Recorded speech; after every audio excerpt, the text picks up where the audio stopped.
and welcome to another fabulous e-chapter meeting. I am so glad to be here with you all today. Actually, I'm preparing. I've got luggage all over my house. I'm here in Chicago, but on my way to Phoenix for the Women of Power Summit. You know, have networking, will travel if it's me. I know I sound like a broken record, but once again, our e-chapter just keeps growing and growing. We started 2017 with more than 23,000 e-chapter members, and now we have over 26,000 e-chapter members. It is by far our most successful and member-appreciated networking benefit, and I think that's pretty amazing.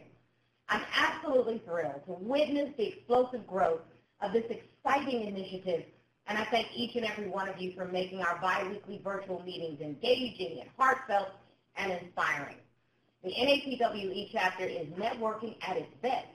And for busy professional women on the go, like me, like a lot of you, it provides access to your network from wherever you are.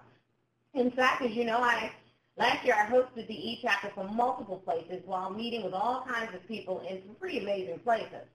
In 2016, nothing stopped me from keeping my network strong. And you know, 2017 will be even better. But today, we're going to discuss career growth strategies and identify the roadblocks that can restrict us from getting to the next level. You know, I could easily give you a 10-step program, recommend my favorite self-help book, and you can take a page of notes at every e-chapter meeting. But none of that matters if you're fearful, timid, or refuse to get out of your comfort zone. I had a friend once tell me, things will go your way if you get out of your own way. Today's e-chapter meeting is really not about competitors, employers, or how to reach your target market. This meeting is not about outside factors at all, but about being in the driver's seat of your own success and potential.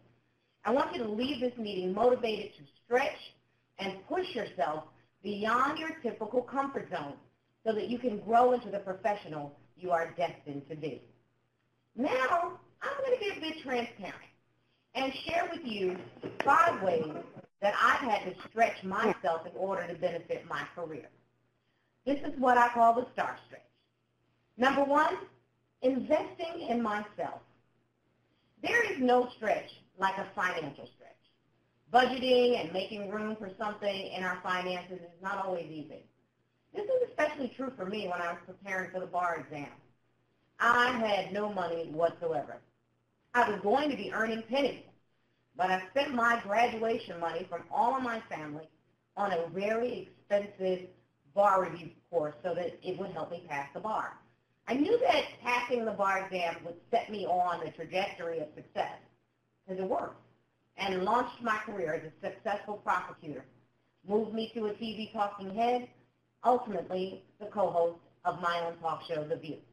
Now, you may not need to invest in a big test, but maybe you need to invest in rebranding, relocating, furthering your education, you name it. Managing finances, whether personal or professional, can be a daunting task. But don't let a small budget or fear of financial risk keep you from your goals. Invest in yourself. Number 2, learning to say no. It is possible that you have not reached your desired career level because you're so busy doing things and taking on obligations that don't align with your immediate career goals. Sometimes people call it staying in your lane. You say yes, and we are saying yes because it's much more comfortable than saying no. Many women actually find it difficult to say no to requests in or out of the workplace without feeling guilty or jeopardizing professional relationships. So why do we have such a problem saying no? It's simple. As leaders and achievers, we want to do it all.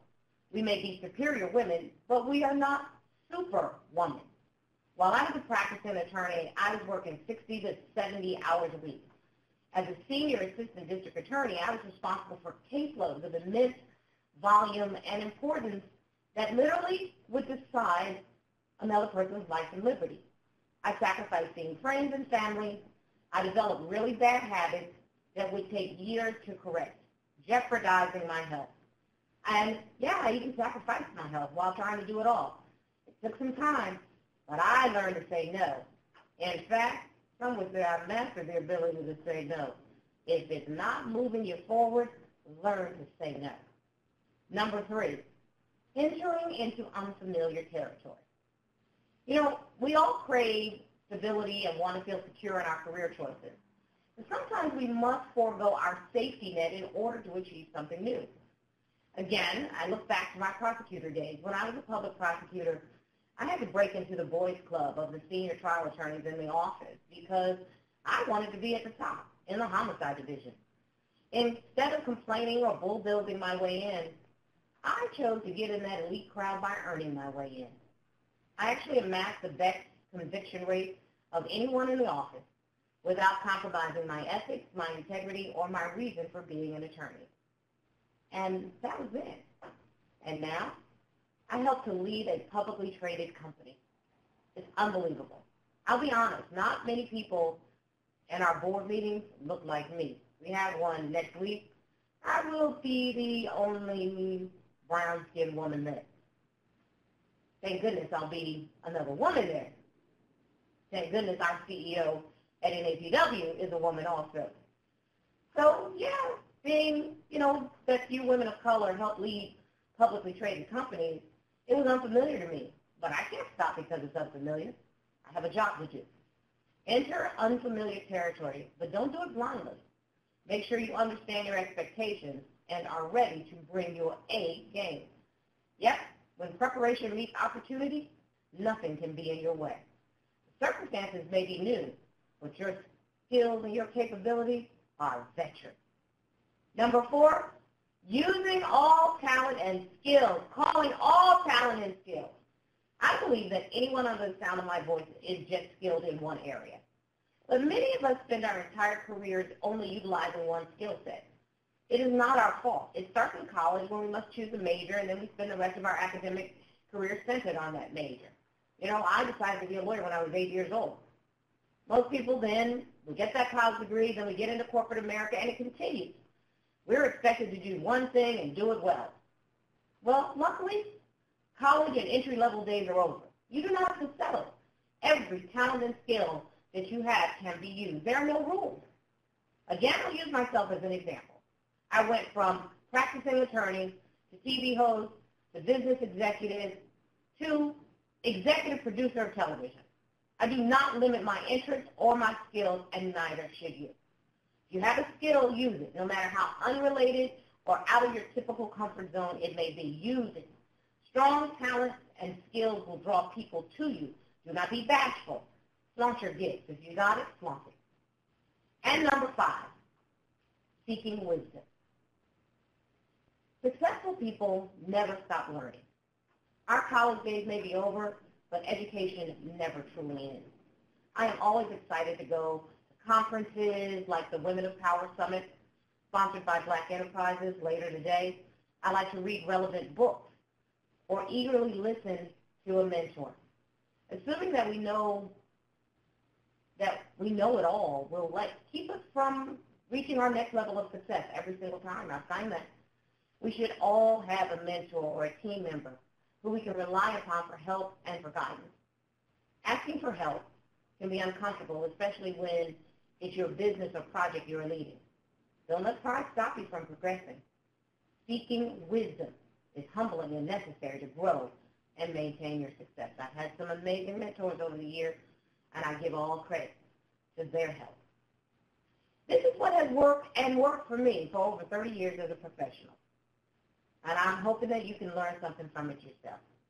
Today's e-chapter meeting will encourage you to be bold and be your best self. Setting aside all your fears and getting out of your comfort zone, ladies. Remember, discomfort is temporary, but your brand and legacy can last a lifetime. We put together a terrific panel that includes a super successful entrepreneur, a corporate coach, and seasoned trailblazing business professionals who are all experts in their field. They're going to share about their own experiences and challenges and offer personal tips and advice. Before we get to the panel discussion, we're going to hear from 3 fabulous VIP members in our VIP Member Spotlight segment. These women boast successful careers in a variety of industries. They each have a unique story to tell, and I cannot wait for you to hear them. Finally, I remind you to participate in the poll that will appear throughout the meeting. This interactive aspect of the e-chapter meetings give us some great insight into our attendees and your thoughts on some very important topics. They also help set the agenda for future e-chapter meetings. So now, without further ado, it's my pleasure to introduce NAPW's National Director of Chapters, Louise Newsom, who also happens to be the president of our New York City chapter. She and her team spearhead our e-chapters, and she will facilitate the remainder of today's meeting. Louise, back to you. Thank you, Star. Thank you for your tips and for your insight, and welcome, everyone. Before we get started, I do need to make mention that today, March 8th, is International Women's Day. This is a global day celebrating the social, economic, cultural, and political achievements of women. The day also marks a call to action for accelerating gender parity. So don't forget to hashtag IWD 2017, hashtag Be Bold for Change, hashtag NAPW on your social media. Ladies, today, let's make some noise. So on that note, let's get back to our live e-chapter event, which are held once a month with the reruns bi-weekly either at noon or 4 p.m. Eastern. So you can come back, listen again, and always live network with new attendees from around the country. NAPW's e-chapter has taken the stage, not only fostering real-time networking, but has also developed into offline, in-person meetings, not to mention all the business contacts made during the event.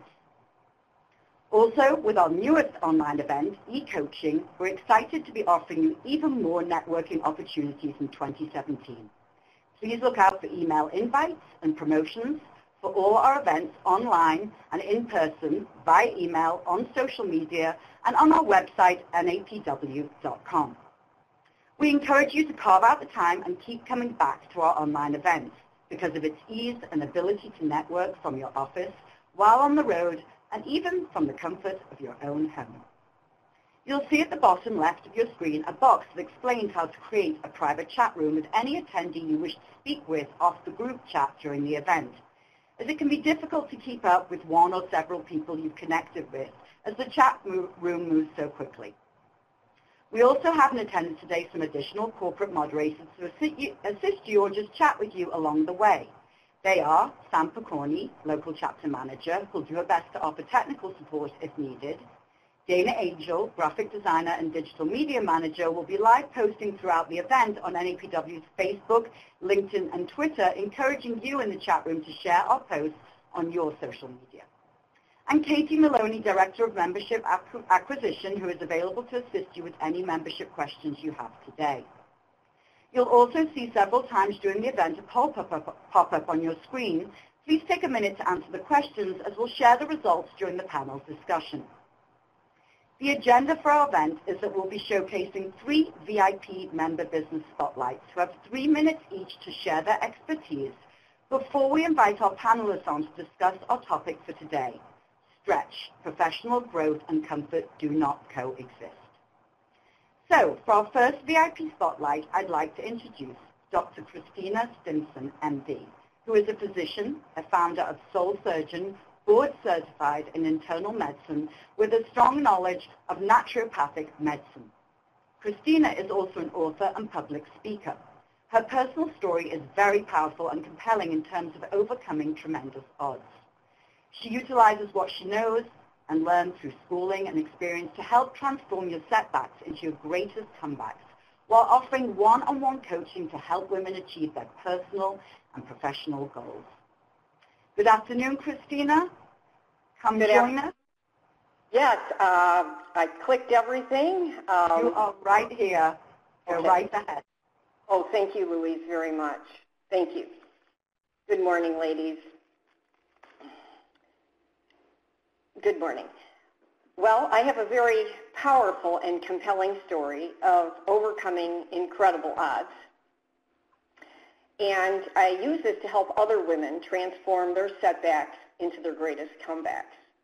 I experienced very severe physical and emotional abuse growing up. Somehow through all this became board certified in internal medicine. However, I went from the frying pan to the fire when I got married.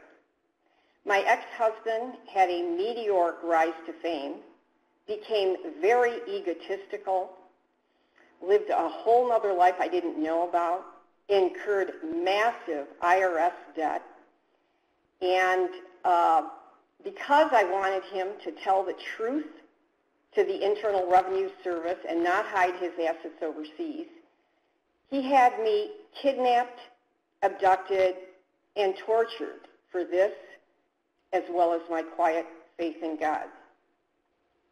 As a consequence of all this, I developed many severe physical health consequences: cervical cancer, severe endometriosis, end-stage adrenal fatigue with severe candida, and worst of all, severe lupus, which is why I had to retire from the practice of medicine. I had nothing to my name but God, and as it turns out, this is what I needed. When I forgave the person in my family who had caused me so much physical and emotional abuse, the lupus symptoms literally left my body, and I did not have to take the disease-remittive medication anymore.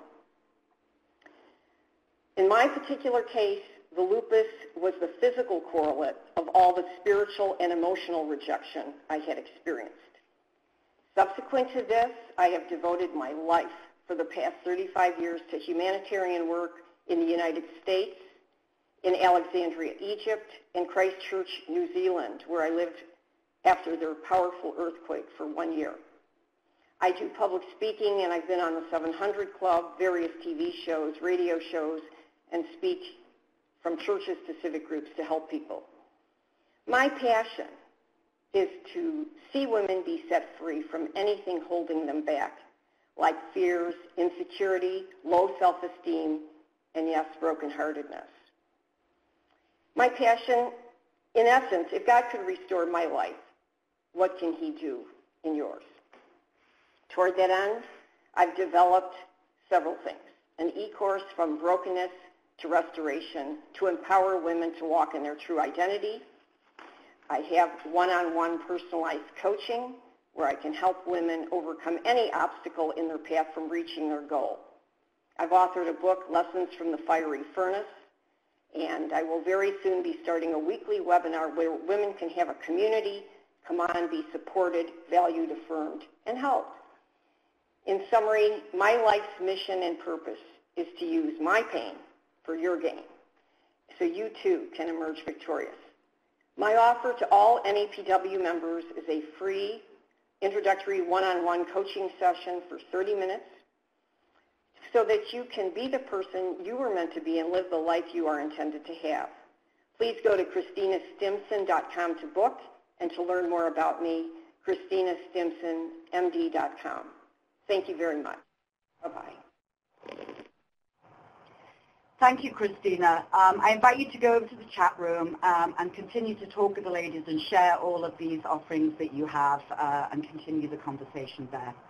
For our next spotlight today, I want to introduce Monique Gore-Massey, known as the Lemonade Maker, a budding motivational speaker, wellness image consultant, lupus awareness, patient advocate, and Lupus Foundation of America ambassador. 7 years ago, Monique found herself diagnosed with lupus, a reckless and cruel autoimmune disease. She was forced to resign from her successful corporate career of recruiting financial services professionals. There began the fight of her life. During her days of wrestling with death, she began to realize the need to lend a voice to the often orphaned disease. Monique, now reinvigorated, can advocate for the lupus community all around the globe. She strives to empower others to activate their inner lemonade maker, turning life's lemons into something profitable. Monique is working towards creating a lupus lifestyle brand and is often recognized as the No Lupus Lady, featured in print ads, commercials, and interviews. But her real passion lies with empowering everyone she meets and people like you. Good afternoon, Monique, and welcome. I welcome you to come on and join us here on camera.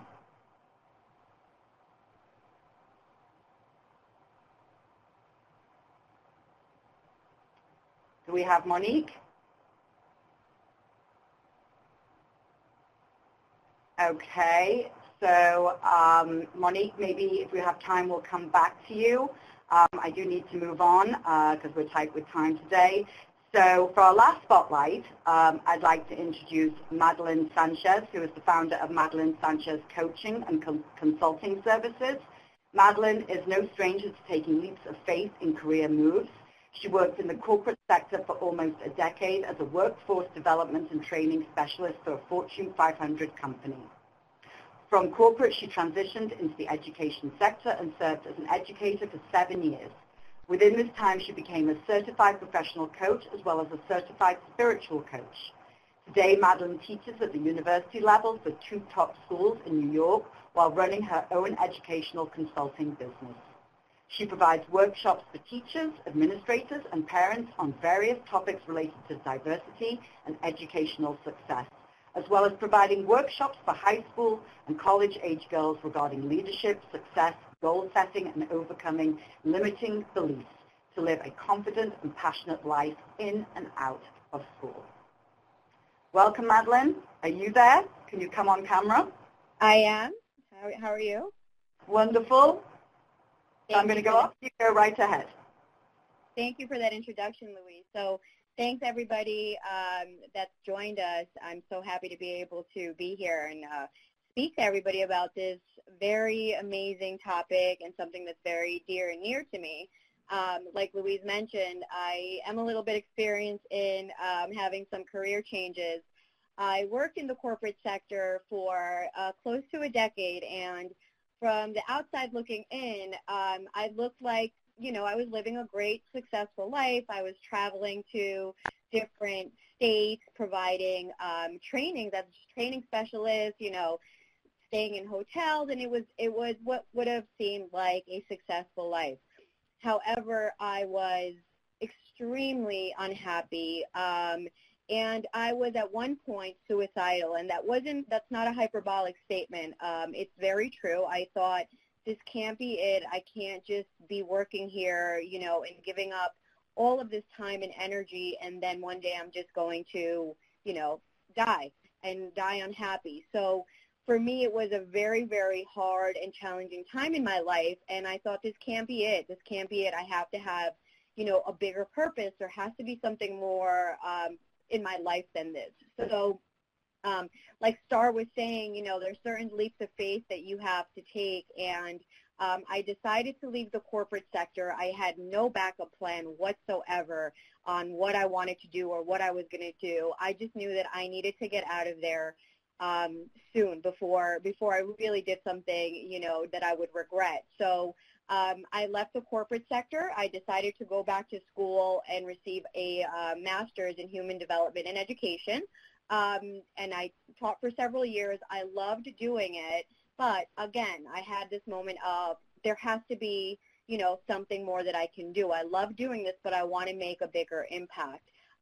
So with that, I decided to start my own coaching and consulting business. I got my professional life coaching and my professional spiritual coaching certification, and I decided, like, what do I really love to do, right? I love working with people. I love helping people. I know I love that, and what am I an expert in? And, you know, I'm an expert in teaching and learning and human development. So I kind of combined those skills, and I ventured off into having my own business, and now I'm really able to help women and young girls kind of find that strength within themselves. And a lot of problems that we kind of encounter is our own emotional blocks and our own limiting beliefs. I can't do this. How am I going to do this? How am I going to live, right? Is this the right thing to do? So I really help a lot of my clients with moving past those emotional blocks and those limiting beliefs. And I also help young girls through my workshops in breaking those cultural barriers, breaking those beliefs that they may have been raised to believe, and kind of think forward and use all the power within them. So I love what I do today because I feel like it has a purpose.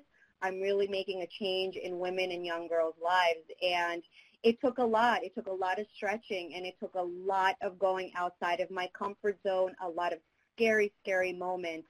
But I have to say that, you know, you make it on the other side. You just need a solid support system, and you need to be a little bit calculated in your moves.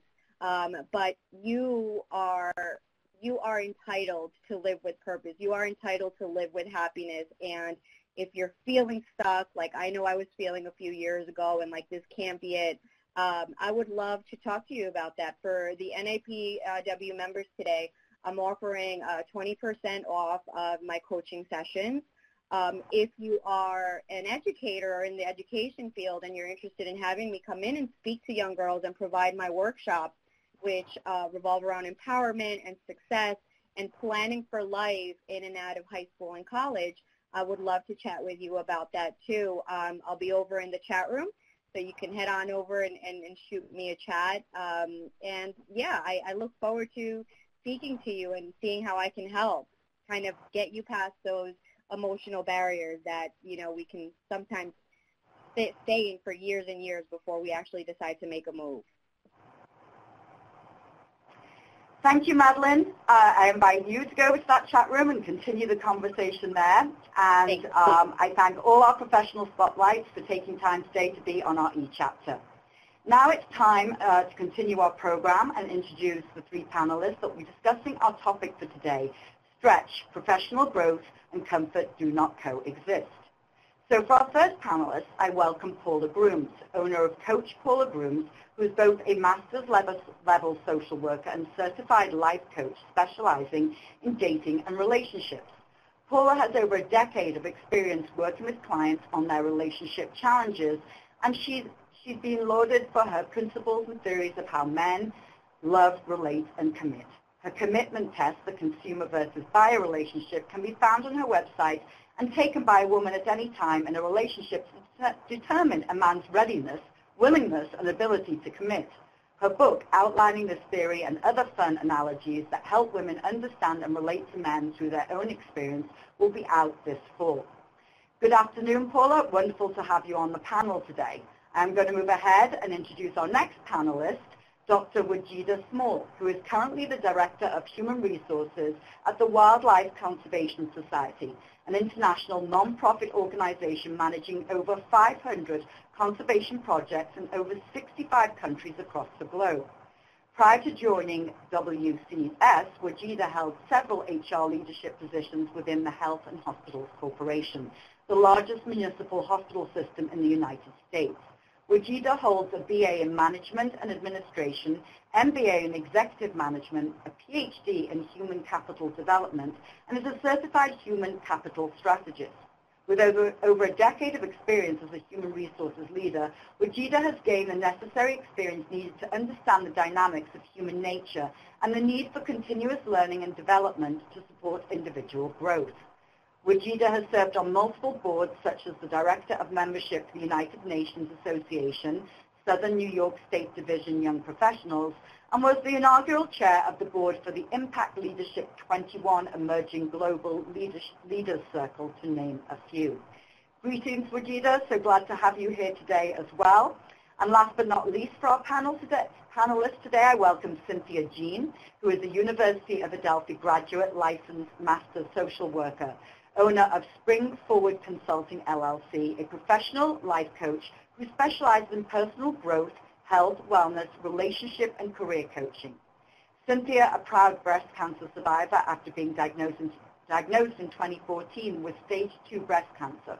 She feels strongly that survivorship is like a second chance in life, and so decided to become knowledgeable about what was going on inside her body, now helping clients and families answer questions they have about treatment, life after treatment, and supportive care. In addition, Cynthia is also a motivational public speaker on breast cancer, healthy eating habits, and fitness. Her goal is to provide a caring and supportive environment where clients can learn to take control of their thoughts and in turn take control of their lives while springing forward. Good afternoon, Cynthia. Ladies, it's a pleasure to have you here as our e-chapter panelists. Today we're discussing the concept of stretch and what this means to us professionally. Richard Branson has been quoted to say, if somebody offers you an amazing opportunity but you're not sure you can do it, say yes, then learn how to do it later. If we spend all of our time just doing the things that feel comfortable, we're missing out on opportunities to learn, manage, change, develop, the capacity to tackle new challenges, expand our skill toolbox, and make ourselves more marketable. It's a simple truth that if you want to get better at something, you're going to have to go through a period where you're not so good at it, which might mean feeling uncomfortable. So let's start off our discussion by understanding the power of a woman's intuition, a gift often ignored. How do we learn to listen and utilize what our intuition is telling us to make decisions that are out of our comfort zone? Regina, I'm going to start with you. Thank you, Louise. I think I would say if it is the slightest bit uncomfortable, then you need to explore it. Personally, for me, I get anxious, and I know for me that's just a manifestation of fear. So I take that as a sign to move forward. I think a lot of women don't know themselves as well as they need to really kind of understand some of those actual physical feelings. Again, for me, it's anxiety. And I think once we start to really understand ourselves, we will start to listen to ourselves better and really become more intuitive and listen to that intuition. Know what makes us fearful, know what makes us want to move forward. And for the most part, if you're afraid of it, it's probably something that you should do. Well, Regina, we just asked actually our attendees today how often they use their intuition when making decisions about change. And basically it was half and half, that always and sometimes. So Cynthia, let's talk about this a little more and talk about, what intuition is. I mean, it's this gut feeling, right? It's deep in our gut, and it's telling us something. How do we use it and utilize it? Well, absolutely, I agree. For me, intuition, it was very important in actually finding my breast cancer and knowing that something was wrong and not ignoring it within my gut. I found the lump myself, touching it, and finding that it wasn't normal, something that brought to my attention.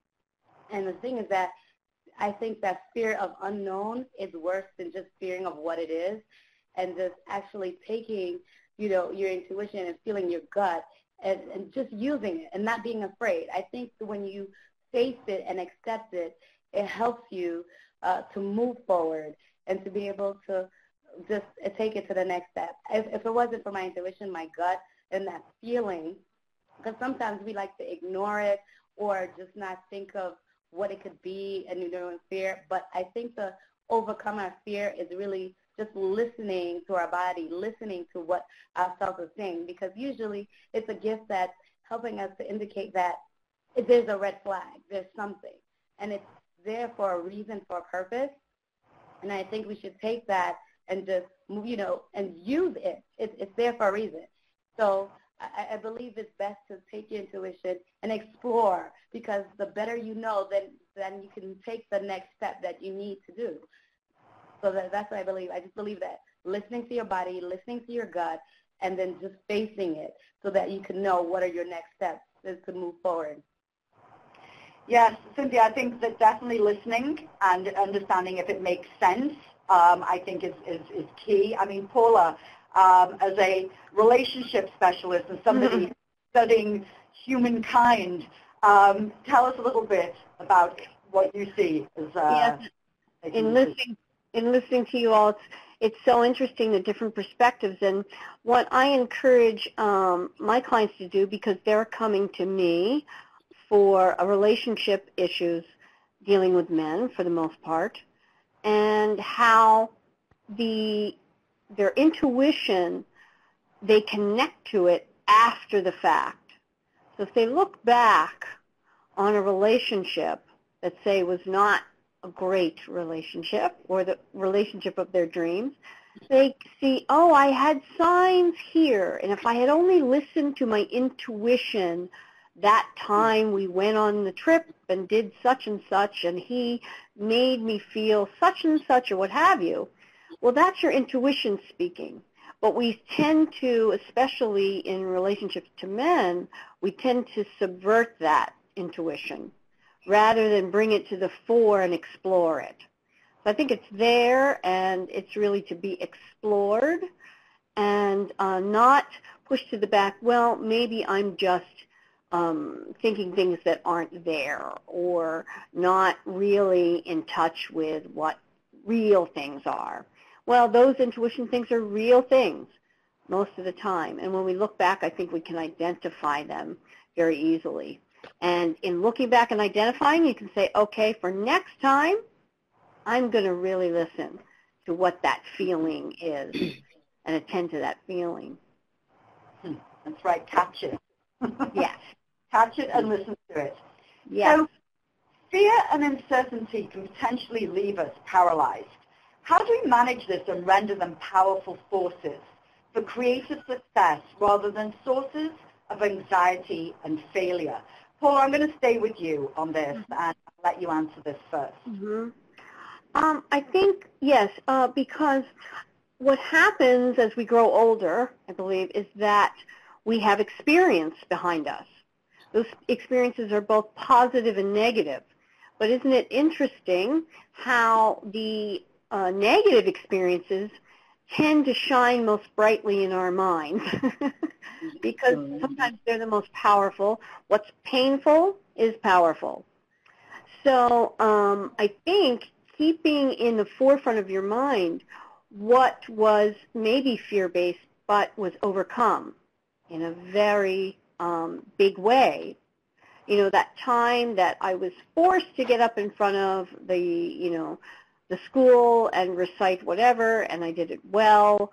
That time my friend forced me to go on the blind date, and I actually did very well. You know, those types of things can really, if we keep them in our minds of what we did well despite fear, and normally if you dig deep, people have a lot of those times in their lives where they've overcome. And but again, it tends to go to the, well, I didn't do this and I didn't do that because I was fearful.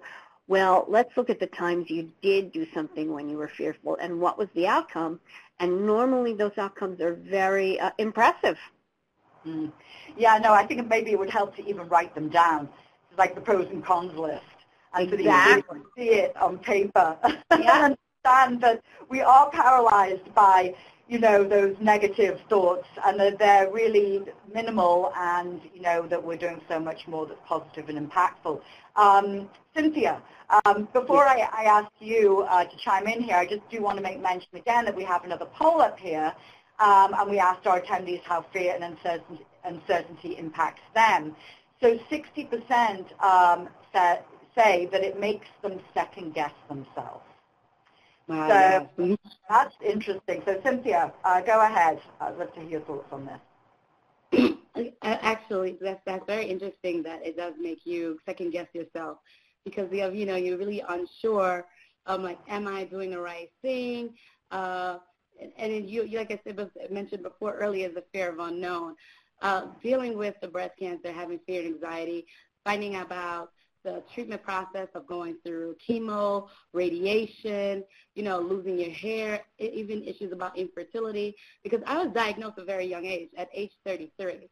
So, and I haven't had any children yet. So to have all these things, especially about fear of having a family and what the process is going to be like, is very traumatizing, and it causes anxiety, like, oh my God, what's going to happen at the end?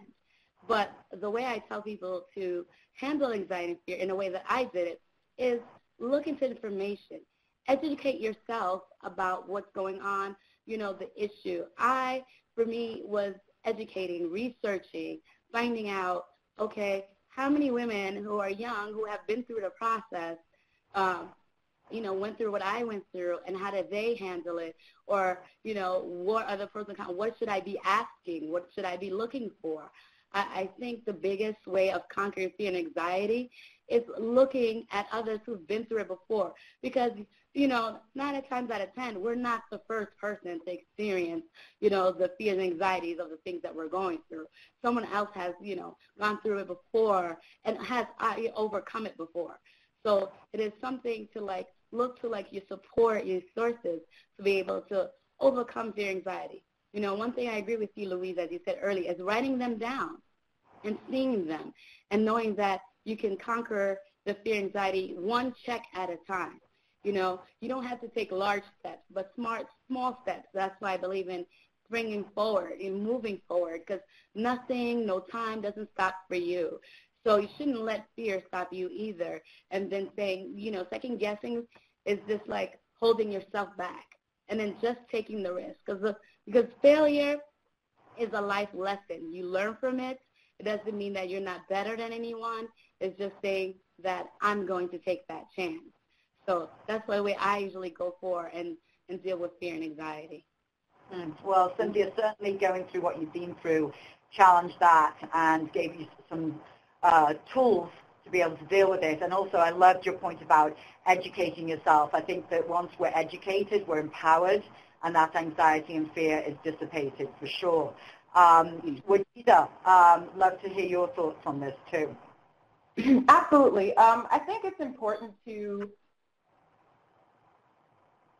fear is an emotion that is brought on by perception or belief that thing that is dangerous or cause you pain.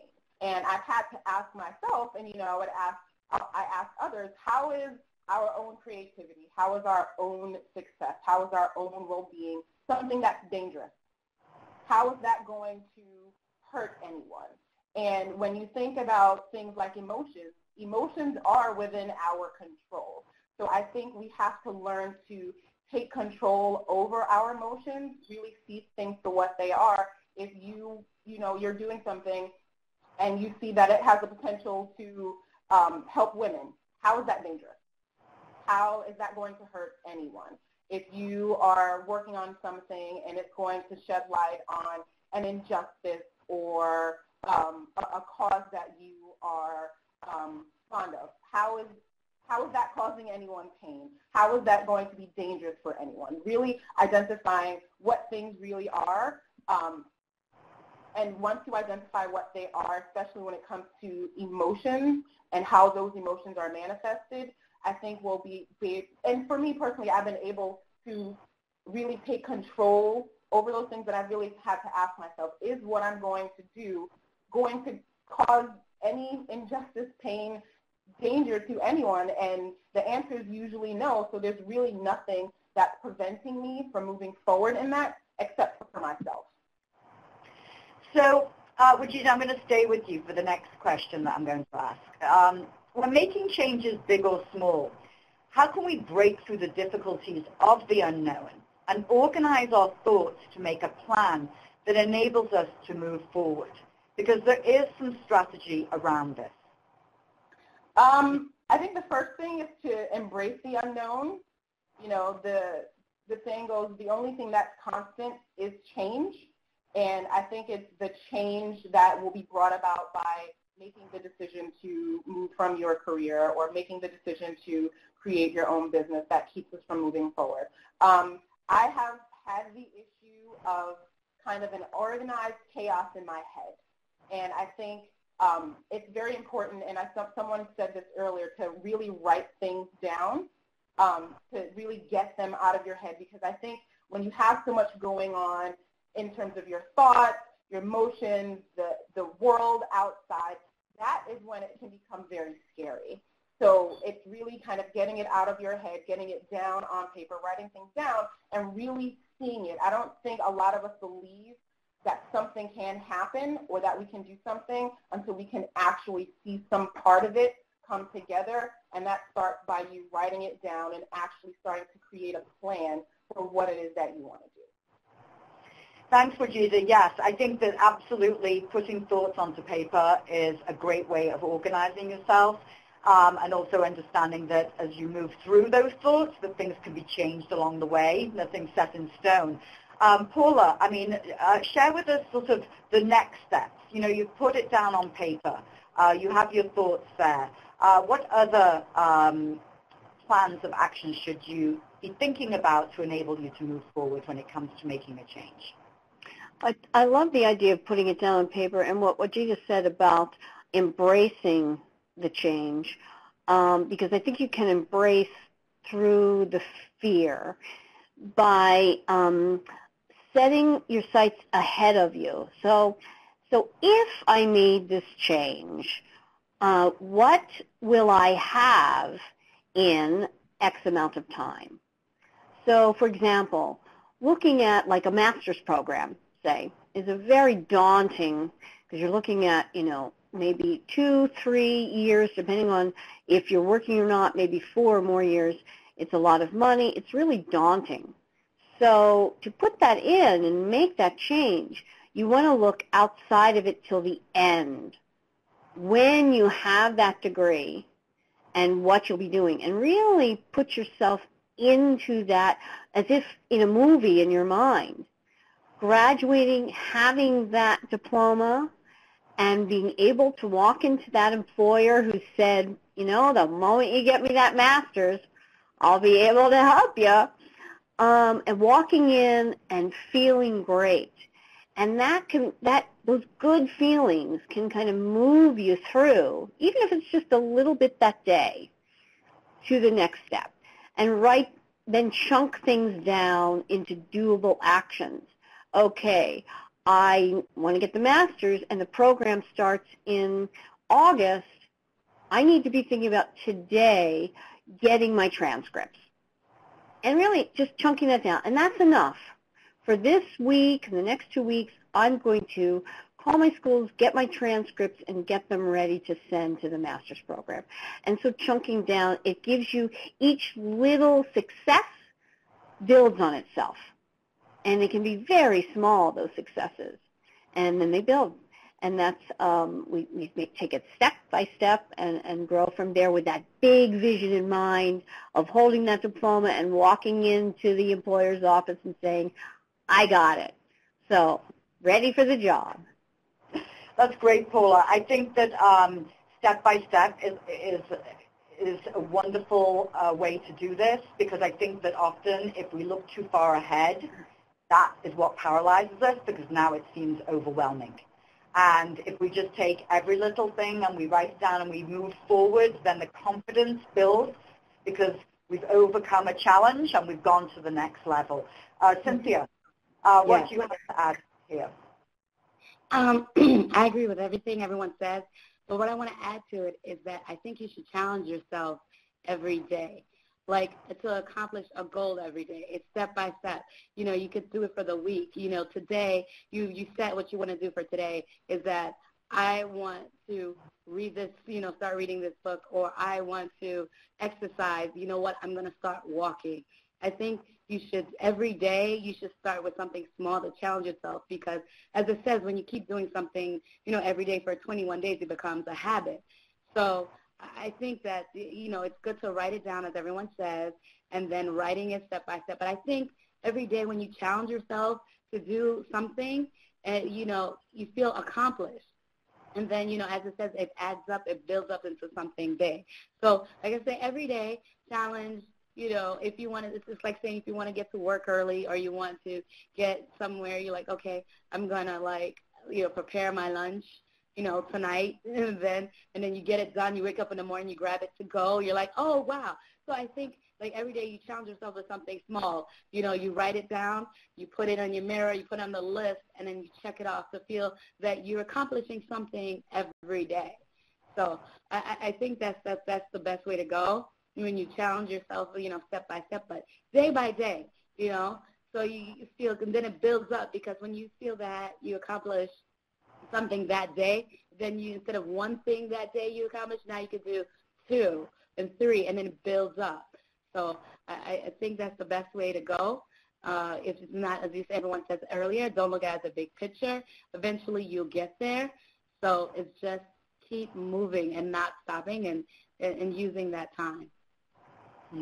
Thanks, Cynthia. We're going to stay with you on this next question. Sure.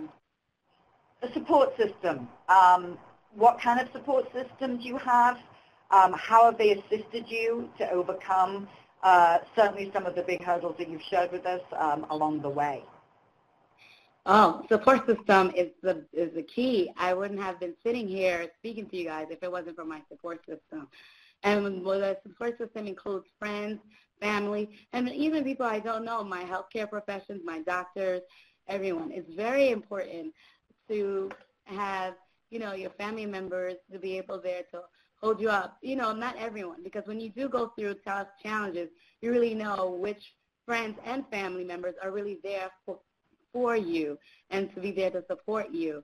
I had a lot of, even professionals, I look to them as support of people I've worked with, and I go to meetings to encourage me to come to, just like the NAPW, to come to the network. It's important to communicate what you want to do and to be able to, move to do the things that you want to do. It's for me to believe that I can do and become a life coach, and sitting here and sharing my story with you guys today, it comes from, my best friend. He really pushed me to be out there and saying that, I wasn't saved, for God. It's to hold my story, but it's to share it with others and to provide support also for other people, who may be going through it or know someone going through it, and who are afraid to take the risk to start their own business and start to share. So the support system is the key, because we can't do everything by ourselves, and it's just they are the backs that we stand on to be able to move and accomplish the things and the dreams that are goals that we have. We say we want to do it, and, they hear and they don't see why we shouldn't be able to do it. Well, absolutely. So I think that, our attendees actually are mostly saying that friends and family are their support system. I do want to just ask Wajida, beyond friends and family, often, friends and family are not always the most supportive. Certainly when we're making a big decision for a big change, they might look at us in a way that's, why are you doing this? And why are you taking these risks? And you have a wonderful job and you have all these responsibilities. So, Wajida, what some other support systems beyond friends and family, and why? Yes. So personally for me, and this is something that I've learned throughout my career, there are two groups that I think every person, and specifically, every woman should have. That is a virtual board of directors and a core team. And I'll start off with the core team. And there's 5 people in your core team. Your pushers, those people that are always like, let's go, let's get it, pushing you to do what you need to do, what you're saying you're going to do. Mentors, sponsors, lifters. Lifters are important. Those are the ones that are going to say, when you are just like, I can't do it, they're going to be the ones that are going to motivate you, get you back to that level that you need to be at. And then finally, truth tellers. Those are the ones that will tell you the truth about everything. They're going to tell you, no, that outfit does not look good. Yes, you need a breath mint before you go into that meeting. No, those shoes do not go with that dress. Someone that's going to tell you, I don't see how that's going to work in terms of a plan, a business, a goal. When we're talking about your virtual board of directors, we're talking about those that have expertise in areas that you need. So every woman needs a lawyer on their team. They need an accountant on their team. They need someone, especially business owners, someone that's an expert in marketing on their team. It can be a whole host of things. You have to really, and again, it's called a virtual board for a reason. They don't necessarily have to know that they're on your board, but it's someone that you know that you can call and say, hey, I'm working on this project, or I'm presenting this to a team.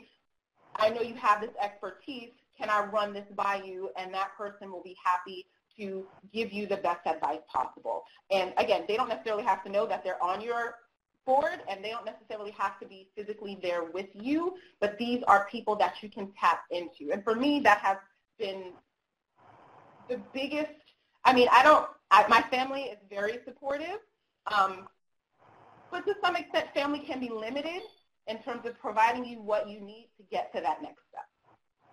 That's wonderful, Wajida. Great advice. I'd love you. We're kind of running out of time, and I have one more question that I actually want to ask to Paula before we have to wrap up. But I'd love you to go into the chat room and type that in for the ladies. The core team and the virtual board, because I'm sure they'd really want to hear that again, because that was just really wonderful advice. So Paula, for our last question, I'm going to ask you this. What does the term the art of self-awareness mean to you? And how do you think this can be useful during challenging times? Well, because of being a dating and relationship coach, I'm going to give my perspective from there, because challenging times with men can really trigger us with all kinds of back issues in our lives, parental figures, boss figures, what have you. So I think that one of the main things that's necessary is to keep our female energy, and that is a bit of a switch from our more typically male energy, which is more corporate. So I do a speech about, and talk a speech about connecting to our female energy for really connecting in two different places, the bedroom and the boardroom. They're two very different things. So right. Female energy is so important to the issue, to let us relax, take in, and then connect to that intuition, which will likely give an answer. Right. Thank you, Paula. This event just goes by so quickly. And we've really run out of time, but just great advice, ladies. Thank you. And I'd like to actually wrap up our panel today with a quote from Jack Welch, Chairman and CEO of General Electric from 1981 to 2001, who during his tenure at GE grew its value 4,000%. He says, "We have found that by reaching for what appears to be impossible, we often actually do the impossible. And even when we don't quite make it, we inevitably wind up doing much better than we would have done." Well, e-chapter attendees, unfortunately, that's all we have time for today. Like I said, it always goes by way too fast. Thank you, Star, the spotlights, and again to our panel for sharing great advice. But before we wrap up, I do want to share with you the recommended reads from our panelists today. Paula Groom suggests Stop Self-Sabotage by Pat Pearson. Filled with enlightening self-tests and empowering exercises, this book inspires us to raise our deserved level and thus reach greater success in all areas of life. Wajida Small recommends Drop the Ball, Achieving More by Doing Less by Tiffany Dufu. In the book, Tiffany speaks to women about what they can achieve by not doing it all. She tells them that it's okay to share responsibilities and be selfish when it comes to their desires for a healthy home life and career. She talks about releasing the fear of being seen as a failure in her career as a parent and as a wife by telling herself she does not have to do it all. Last but not least, Cynthia Jean recommends The Dance of Anger by Harriet Lerner, PhD, shares how sometimes our relationship with others can keep us from growing professionally. This book will also help women to look at their relationships and any anger that is holding them back, enabling change and growth. Thank you to our almost 300 women who attended today. You'll be receiving a follow-up list of all of the attendees today, so you can connect again on napw.com and continue to network. If any of our attendees have further questions for our speakers, please feel free to reach out to them. Their information is on today's PowerPoint, which will be sent out in the post-eChapter email. Also, all NAPW eChapters are recorded and saved on the YouTube NAPW eChapter channel for you to watch and share with your colleagues, friends, and family. You'll see on the screen now that you can sign up to the upcoming NAPW eChapter rerun event, March 22nd at 4 p.m. Eastern. Remember, all sessions, even when a rerun, host live attendee networking. And finally, ladies, post eChapter, here are 3 things you should do to continue putting your NAPW membership to work. 1, connect with at least 3 members post eChapter. Like I said, the attendee list is coming your way in the email, the post-event email. 2, make sure you signed up for the next eChapter. And 3, don't forget to take the post eChapter survey. Your feedback is very important to us and assists us in enhancing your member experience. Thank you, everyone, for another great eChapter event, and we look forward to seeing you next time. Enjoy the rest of your day.